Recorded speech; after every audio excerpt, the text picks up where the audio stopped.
자, 오늘은 근로관계가 승계가 됐을 경우에 지역규칙의 변경에 대한 그 절차들을 말씀드리도록 하겠습니다. 영업양도나 합병 같은 걸 하게 되면 근로관계가 포괄 승계되죠. 승계되게 되면 단순히 근로계약상의 지위만 승계하는 게 아니고 근로관계의 내용, 그러니까 지역규칙이나 근로계약도 그대로 승계한다라고 하는 것이 우리 판례 입장입니다. 그럼 지역규칙을 승계하게 되면 이걸 바꿀 때도 절차가 필요하겠죠. 예, 관련 절차의 내용들을 판례를 통해서 한번 점검을 해보도록 하겠습니다. 사실관계는 복잡하긴 하지만 법리는 좀 단순한 법리이기 때문에 제가 좀 각색을 해서 짧게 조금 설명을 하겠습니다. 줄여서 설명을 할게요. 자, 이 회사가 이제 설립이 됐고 이 근로자가 설립될 때 입사를 했어요. 입사한 경우에 퇴직금 제도가 컸습니다. 퇴직금 누진제라서 굉장히 좋은 퇴직금을 주고 있는 그런 회사였습니다. 그런 상황에서 퇴직금 제도를 이제 승계를 했어요. 이 회사의 이 근로관계가 다른 회사로 승계가 된 겁니다. 흡수통합이 된 거죠. 그럼 자연스럽게 근로관계가 포괄 승계되게 되면 이 회사의 퇴직금 규정도 그대로 승계가 됩니다. 근데 퇴직금 규정을 승계를 받은 회사에서 바꾼 거예요. 좀 작게 퇴직금 규정 B로 퇴직금 제도를 바꾼 겁니다. 작게 주는 걸로 바꾼 거예요. 그러면 바꾸기 위해서는 근로자 집단의 과반수가 동의를 해야 되는데 이걸 동의를 받지 않았습니다.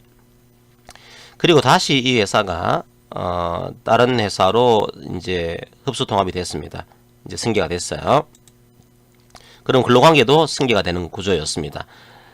승계가 되는 것과 퇴직금 규정도 승계를 합니다. 승계를 했는데 다시 퇴직금 규정을 바꿨어요. 이제 C로 퇴직금 규정을 바꾸게 됩니다. 근데 이 C는 또 B보다는 좋지만 A보다는 작은 그런 퇴직금 제도였습니다. 역시 근로자 과반수의 동의를 받지 않은 채로 퇴직금 제도를 바꿨습니다. 자, 이렇게 이제 한 근로자가 3개의 회사를 이제 다니게 되는데 마지막에 근무했던 이 회사에서 이 근로자가 퇴직을 하게 됩니다. 퇴직을 하는 근로자한테 퇴직금을 지급해야겠죠. 그럼 퇴직금을 뭐로 줘야 될 거냐? 이제 이 회사는 C를 준 겁니다. 근데 이 근로자 입장에서는 아니 왜 C를 주냐? 이게 A를 줘야지. 내가 애당초 처음 근무할 경우에 퇴직금 제도는 A였다. 이걸 바꾸기 위해서는 과반수 동의가 필요한데 이걸 동의받지 않았다. 나에게는 이게 무효가 되는 거다. 그래서 퇴직금을 A로 줘야 됩니다. 이거를 이제 청구를 하게 됩니다.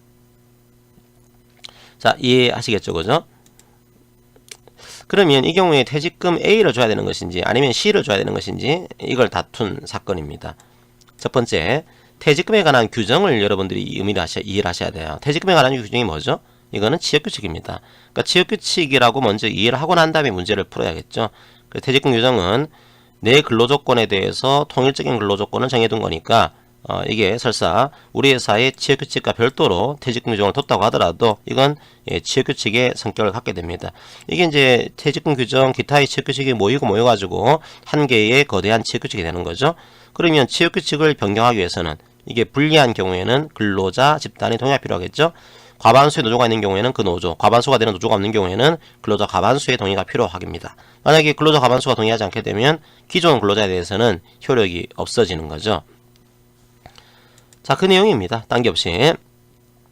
그러면 포괄 승계되게 되면 퇴직금 규정도 지역규칙도 그대로 승계됩니다. 그 내용이 중요하죠. 그래서 자, 근로계약상의 지위도 그대로 승계되는 것이고요. 근로계약 관계상의 내용도 즉 지역규칙이나 근로계약도 승계를 해요. 승계한 그런 퇴직금 규정을 불리하게 바꾸려고 합니다. 그때는 동의가 필요한 거죠.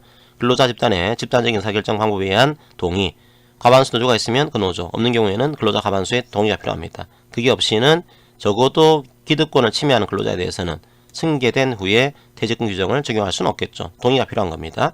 자, 이렇게 여러분들이 정리를 하시면 되겠죠. 그럼 또 하나의 문제가, 노무사님 그러면 동의받지 않게 되면은 지금 새로 들어오신 분들은 퇴직금 제도가 큰데 지금 기존의 근로자들은 작지 않습니까? 그럼 퇴직금 제도가 차등되고 있는 거 아닙니까? 우리나라에서는 차등 퇴직금 제도를 금지하는 걸로 알고 있는데요. 이거 잘못된 거 아닙니까? 자, 잘못된 겁니까? 그렇지가 않아요. 이거는 퇴직금 제도에 대해서 이게 뭐 목적 자체를 차등하겠다 이 목적이 아닌 거죠. 요거는 어디까지나 지역규칙에 대한 승계의 문제인데 이게 승계를 하게 되면 자연스럽게 퇴직금 제도가 따라오는 겁니다. 그 결과로서 두 개의 퇴직금 제도가 만들어지고 있는 것이지 이게 차등하겠다라고 하는 목적이 있는 게 아닌 거죠. 그래서 자, 이런 식으로 과반수가 동의받지 않게 되면은 기존의 퇴직금 제도가 적용되는 구조긴 하지만 이걸 차등 퇴직금 제도로 볼 수는 없다라고 하는 식으로 법원이 입장을 정리를 한 겁니다. 자, 사실관계는 복잡하긴 하지만 제가 사실관계를 상당히 축약을 했어요. 그냥 근로관계가 포괄 승계되면 취업규칙도 승계되는 건데 불리하게 바꿀 때는 그 승계되는 그 집단의 과반수가 동의를 해야지만 그 근로자 집단에게도 적용된다. 자, 이 내용 아주 단순한 내용이긴 합니다. 기억하시고서 다시 한번 정리를 하시기 바랍니다. 오늘 강의는 이것으로 마무리하겠습니다. 고맙습니다.